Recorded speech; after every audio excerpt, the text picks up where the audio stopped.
Okay, Assalamu alaikum. Leadership and social responsibility. Today we are discussing the chapter number 11. The title is Understanding Change. This two chapters are interlinked with each other, chapter number 11 and chapter number 12 from the book Leadership and Social Responsibility. The first one is Understanding Change, and the second one is Strategies for Change. So first we have to be discuss about understanding change.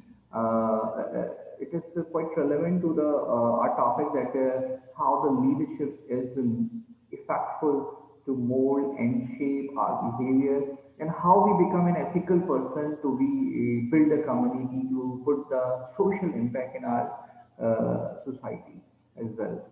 So how we can say that what are the outcomes and how we can control, we can manage all these things under the ethical principle. So leadership is required in everywhere. We know that.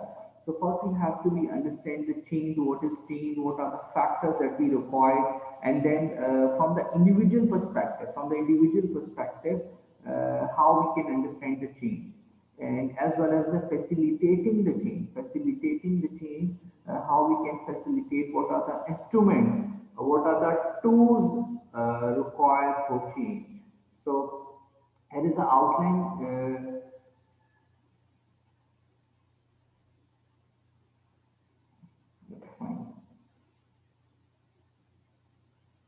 As well. So these are the course outline. From these are the chapter outline.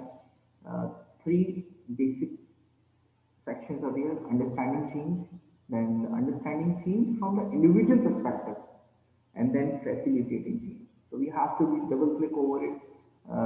We will understand and learn about core values, जो हमारी ethical, moral, social values होती हैं, उसको understand करेंगे. फिर भी assess individual through the change process. ये जो चेंज प्रोसेस है, मिस्टर ब्रिज ने एक प्रिंसिपल दिया, वो अंडरस्टैंड करेंगे. चेंजिंग बिहेवियर, जो कॉटर ने 8 स्टेजेस बताया, हमें 4 लेसन टीच किए, वो क्या है अभी हमें जानने को मिलेगा. और ये है इंडिविजुअल पर्सपेक्टिव, जो कि इस चैप्टर का सबसे इंपॉर्टेंट एलिमेंट है.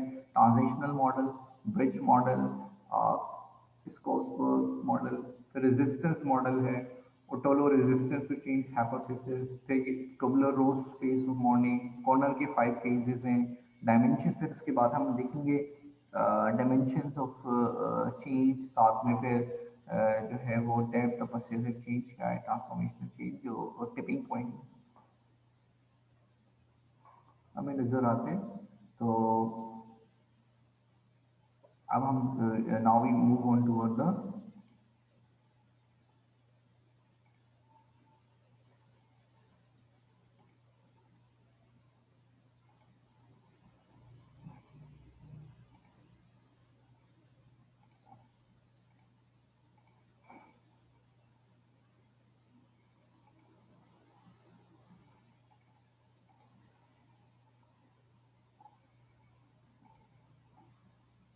So understanding change, chapter number 11, understanding change.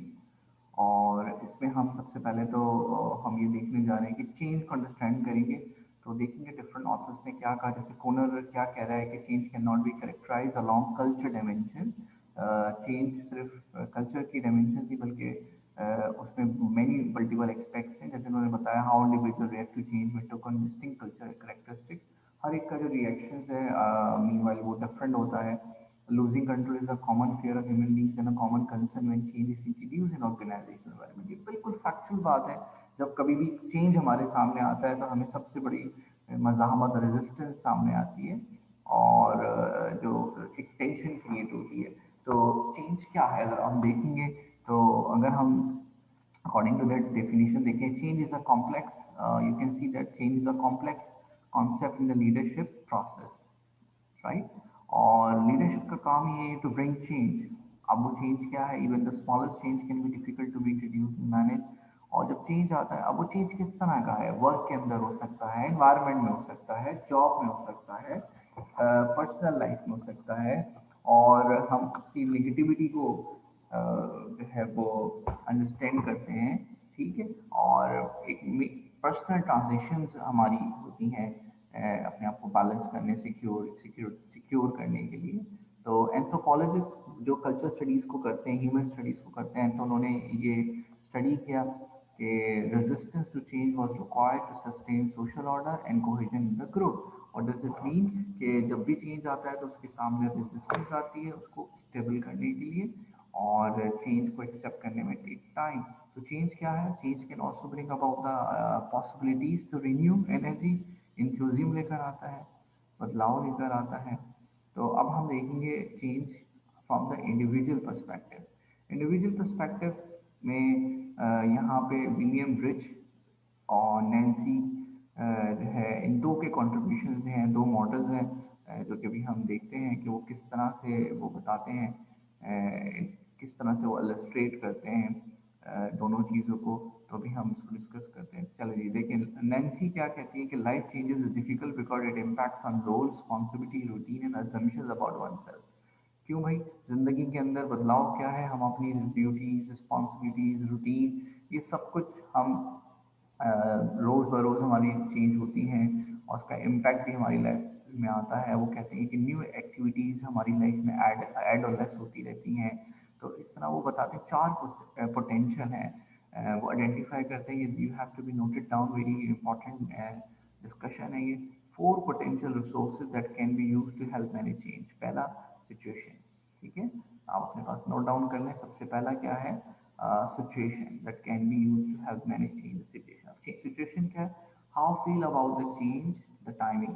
ठीक है, कि आप चेंज लेकर आ रहे हैं अपने वक्त में, योर सेल्फ, अपने आप को, your view, your previous history of change and so on. Support, आपके इर्द गिर्द के लोग जो हैं, रिसोर्स हैं, वो क्या है, and your strategies for coping, और आप किस तरह से इसको काबू पाते हैं, क्या स्टेप्स लेते हैं जब कभी भी आप चेंज के मराहल में एंटर होते हैं। So understanding how change impact you and others around you will have you help you be a more successful leader for change. अब यहाँ ये बता रहे हैं कि to understand how change is facilitated is to understand how human transformation take place. ये basically चारों जो पोटेंशियल्स बताएं, ये बेसिकली ट्रांसफॉर्मेशन है। यानी सिचुएशन, वक्त को बदलना, योर सेल्फ, खुद को बदलना, सपोर्ट जो आपको मिल रही है लोगों की, रिसोर्सेज की, और तो और स्ट्रेटजीज। ठीक है, उसके बाद understanding other is a primary step in change management process. तो बताते हैं कि जो है खुद को बदलना है। यानी if you reflect on pattern of human behaviour, how to respond to people reaction to change. तो जब आप बदलाव लाते हैं तो आप देखते हैं कि इस बदलाव से लोगों का क्या फीडबैक आ रहा है, अच्छा आ रहा है कि बुरा आ रहा है। Human beings want to control the environment, and some experience can ever create a need to be in control of their surrounding. हर इंसान यही चाहता है कि वो अपनी सराउंडिंग्स को ज़्यादा से ज़्यादा काबू में करे। The single most important factor to manage change successfully is the degree to which people demonstrate resilience. Resilience जिसे आप कह रहे हैं, resilience क्या है? The capacity to absorb high level of change while displaying minimal dysfunctional behavior। ठीक है, यानी जब आप खामोशी के साथ उस चेंज को बदल दें। Understanding those expectation is a part of facilitating change. तो सबसे पहला काम क्या है? ओचूलो जो अपने हाइपोथेसिस देता है कि क्यों पीपल रेजिस्ट करते हैं जब भी हम सामने चेंज लेकर आते हैं, उसके अगेंस्ट मज़ाहमत जो आती है, रुकावट आती है। तो सबसे पहली वजह बता रहे हैं, number one, satisfaction, being satisfied with the status को। स्टेटस को यानी एक ही पोजीशन पे ठहरे रहना। You might hear this often in your organisation, we have never done it, हम ऐसा कभी नहीं करेंगे, and that we before, so why do we need to change. हमें क्यों बदलने की जरूरत है, हमें क्यों बदलने, हम तो वही हैं जैसे रहेंगे। तो ये स्टेटस को होता है। तो एक तो लोग मुतमईन होते हैं, जो है सेटिस्फेक्शन, तो वो चेंज नहीं चाहते। दूसरा, फेयर, खौफ होता है, किस बात का? पीपल फेयर द अननोन, पता नहीं क्या हो, है ना। रिस्क टेकिंग बिहेवियर होते हैं, और जो है वो फेयर उनका अननोन कॉन्सिक्वेंसेस की वजह से होता है कि पता नहीं ये ना हो जाए, वो ना हो जाए। तीसरा, सेल्फ इंटरेस्ट। सेल्फ इंटरेस्ट क्या है? Even if the changes benefit other, it में alter their status or perk or their resist. Sometimes change means giving up power authority to achieve a particular result. कभी कभार आपको अपनी कुछ अख्तियारात को छोड़ना है, लेकिन आप एक individual interest in running of a chair organisation might, this is a propose change to create a co chair structure. तो वो बदलाव नहीं लेकर आना चाहता, तो वो अपनी पोजीशन को नहीं छोड़ना चाह रहा। तो ये वजह होती है, अपना सेल्फ इंटरेस्ट की वजह से वो चेंज को एक्सेप्ट नहीं करते। लैक ऑफ सेल्फ कॉन्फिडेंस, अब सेल्फ कॉन्फिडेंस में क्या है, change makers vulnerable require confidence to inspire the other to see the possibility. Lack of confidence can deter a group from charting a new territory. तो लोगों में भरोसा नहीं होता, खुद एतमादी की वजह से। और मायोफोबिया, ये बहुत ज़बरदस्त एलिमेंट है, myophobia, not being able to see beyond the present.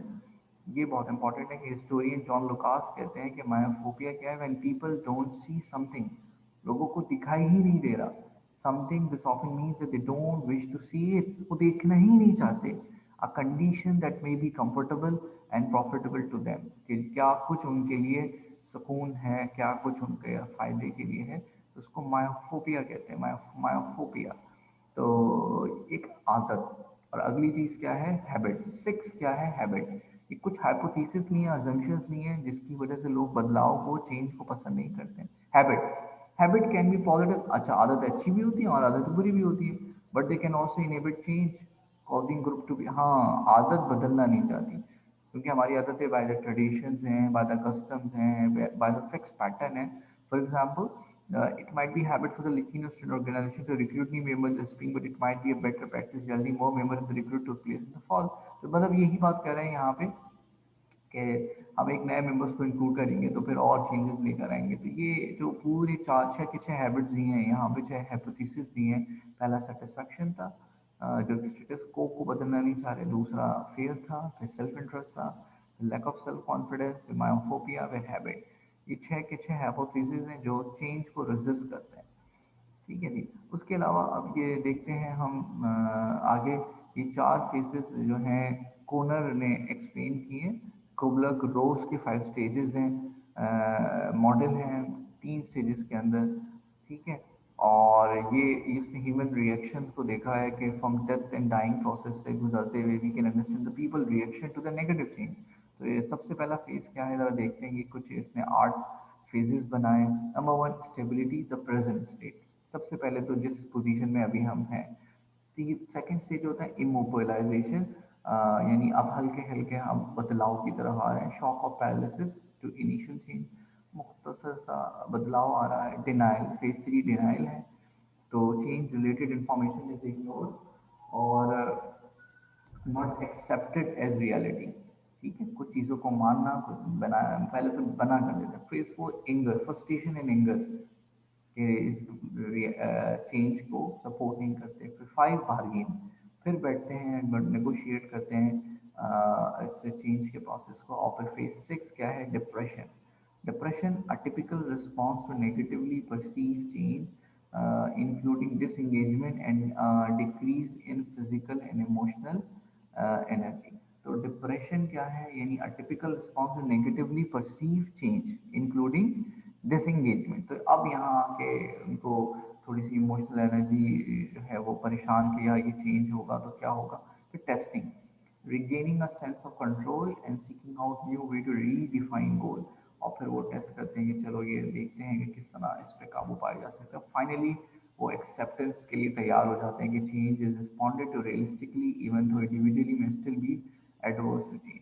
तो ये जो पूरा ये लिबरल आर्ट स्टडीज से इन्होंने निकाले 8 फेजेस बताए कि किस तरह से चेंज जब आता है तो प्रोसेस किस तरह से स्टेप बाय, पहले स्टेबिलिटी होते हैं, मोबिलाइजेशन है, डिनाइल है, एंगर है, फिर बार्गेन करते हैं, फिर हम थोड़ा सा डिप्रेस हो जाते हैं बदलाव को देख के, फिर टेस्टिंग करते हैं और फाइनली एक्सेप्ट कर लेते हैं और रियलिटी को मान लेते हैं। तो ये हमने देखे जो इम्पोर्टेंट एलिमेंट्स थे। उसके अलावा कॉर्नर जो हैं वो 5 फेजेस और बताते हैं, किसके हवाले से, पॉजिटिव रिस्पॉन्स टू चेंज। सबसे पहला पॉजिटिव रिस्पॉन्स क्या है, यूनिफॉर्म ऑप्टिमिज्म। सब लोग क्या है, ऑप्टिमिज्म यानी एक पॉजिटिव रिजल्ट आ गया। सेकेंड, इनफॉर्म पेसिमिज्म, पहले से बता दिया जाए देखो यहाँ यहाँ इसमें आपको नुकसान हो सकता है। फेज 3 होपफुल रियलिज्म होता है कि उम्मीद आगे ही अच्छी हो। इनफॉर्म ऑप्टिमिज्म, पहले से बता दिया जाए कि ये पेसिमिज्म। And finally completion. तो यूनिफॉर्म ऑप्टिमिज्म को अगर हम देखें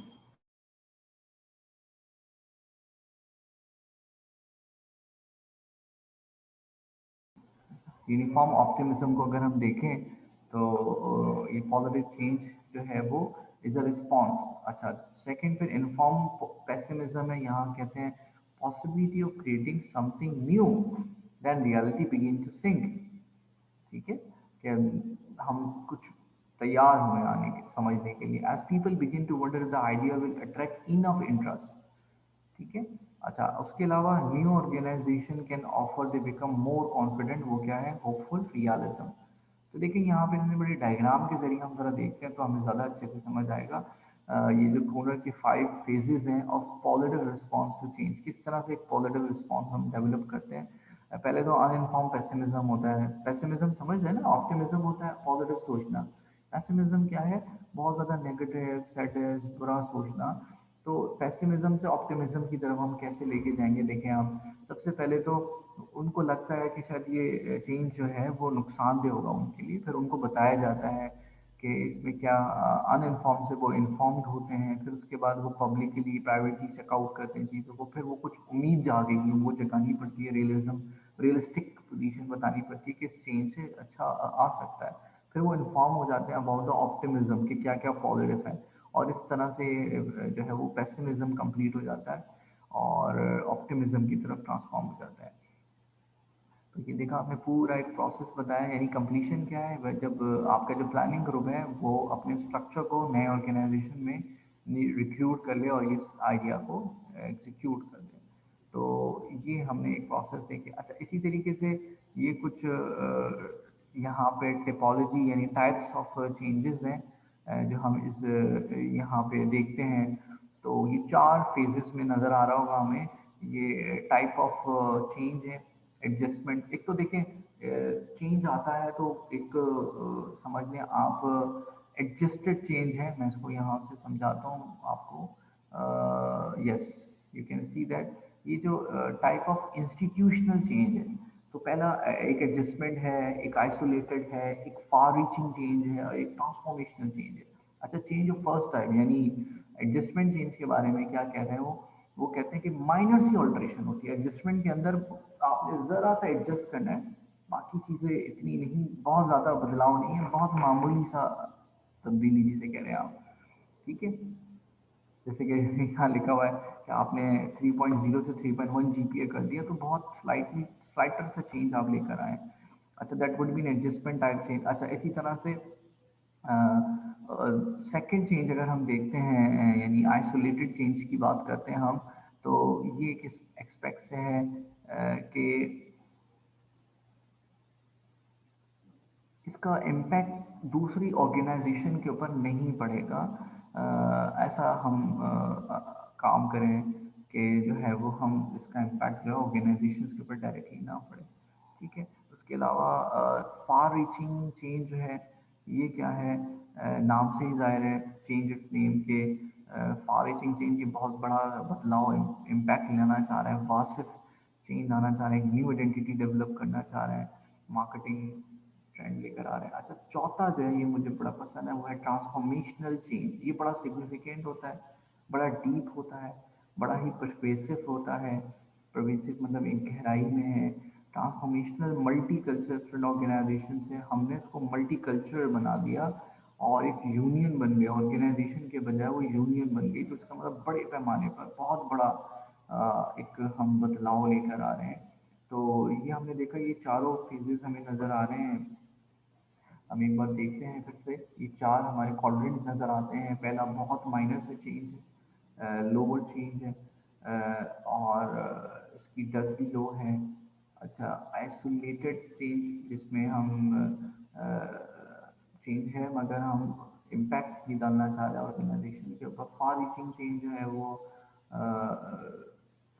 जो थोड़ा सा बेटर है, स्लाइटर एंटिटी बदल रहे हैं। और ट्रांसफॉर्मेशनल चेंज तो फिर हाई डेप्थ भी हाई है और परवेसिव भी है, तो ये एक सिग्निफिकेंट चेंज होता है। हमने देखा किस तरह से ये सारी टिपोलॉजी हमने देखी है। अब ये एक बुक है, बड़ी मशहूर ज़माना बुक है 2002 की, और आई थॉट ये हम सी ए में थे 2005 के अंदर, तो ज़माने की बेस्ट सेलिंग बुक थी द टिपिंग पॉइंट। हमारे टीचर ने हमें रिकमेंड की थी पढ़ने को।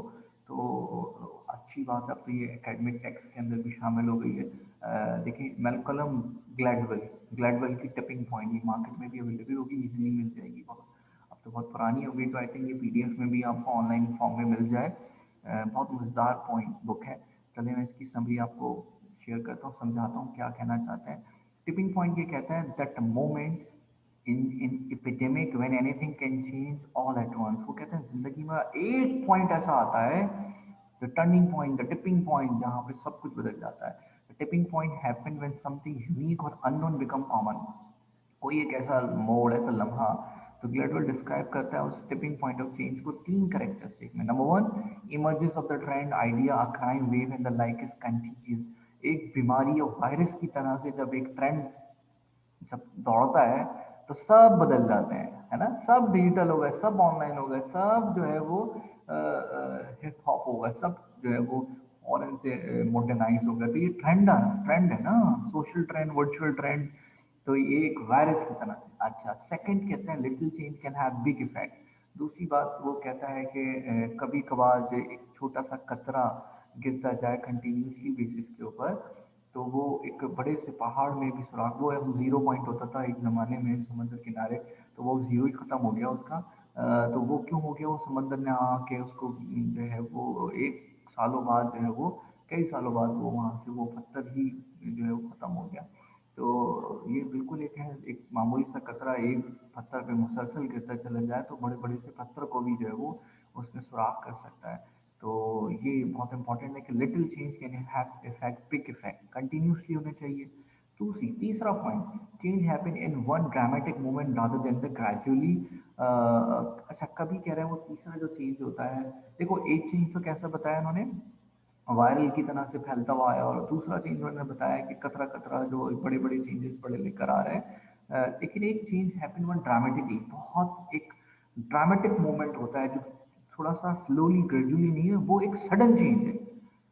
ठीक है, तो जैसे उन्होंने लिखा हुआ एग्जाम्पल अवन फ्लू दिया हुआ है, और wild birds and spread to the domestic fowl, ये एग्जाम्पल के तौर पे दिया। तो कहता है कि टिपिंग पॉइंट जो है वो एक पैंडमिक की तरह से है, जैसे जो मिलियंस पीपल को उसने इफेक्ट किया।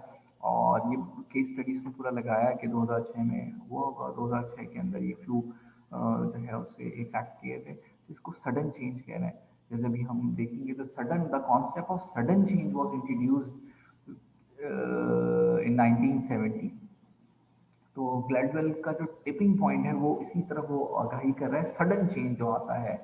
और उसको सोशियोलॉजिकल एक्सपेक्ट से वो देखें वो क्या उसको कहता है, the tipping point is the moment of critic mass, the threshold, the boiling point. देखा, यानी टिपिंग पॉइंट बॉइलिंग पॉइंट है। जब एक खाना आंच पे रखा होता है तो एक लम्हा आता है कि आपको पता है बस अब ये जोश आ गया, ये अब बॉयल आ गया, ये अब तो पकने का वक्त आ गया। ये एक क्या है, मार मार दो हथौड़ा, गर्म पॉइंट है। वो जो टर्निंग पॉइंट है, जो बॉइलिंग पॉइंट है, जो एक मैक्सिमम पॉइंट है। तो आपको पता है now this technology is more powerful. और टिपिंग पॉइंट फॉर्म फिनोमिना के अंदर भी हमने देखा है कि वो एक लम्हा होता है जो हमें हमें जो है वो एकदम से हिट कर देता है। तो ये बड़ा ज़बरदस्त इसकी एक किताब में उसने अपनी बताई है, मशीन, फैक्स मशीन, और सेल फोन की एग्जाम्पल कोट की है। तो रिसेंट हाउसेस में वो एकदम से, जैसे आप देखें जूम, ऑर्डिनरी सी थी मगर एकदम से हिट कर गई। और भी इस तरह के बहुत सारे ऐप्स होते हैं, डिजिटल चीज़ें होती हैं जिसका इस्तेमाल एकदम से वो ऑर्डिनरी सा होता है, और वो बिल्कुल जो है वो ब्रेकआउट की तरह से सडन चेंज आता है, तो रेवोल्यूशनरी सा हो जाता है। तो that was a great contribution from the Gladwell. और ग्लैडवेल ने किस तरह से देखें उस एक छोटे से पॉइंट को जो है वो बताया, और think about the well known things about that. और उसको एपिडेमिक के बारे में कहा कि epidemic can be influence and control using the leadership process. Even the leaders have intentionally facilitated change using a tipping point strategy. तो मैं इसको सम अप करता हूँ ग्लैडवेल की, describe the three agent of change. उसने तीन change बताए। Number one, the law of the few, चंद लोगों का कानून होता है। Number two, the stickiness factor, यानी किसी एक चीज़ के ऊपर आप मुकम्मल तौर पे डटे रह जाएं। और third, the power of context, कभी कभार ये जो इर्द गिर्द का सिनेरियो होता है ये बहुत ज़्यादा इंपॉर्टेंट होता है। मैं रिपीट कर देता हूँ। Number one, the law of the few. Number two, stickiness factor. Number three, the power of the context. तो ये हमने यहाँ पे फैक्टर्स लिखे। अच्छा जी, so that's all about it.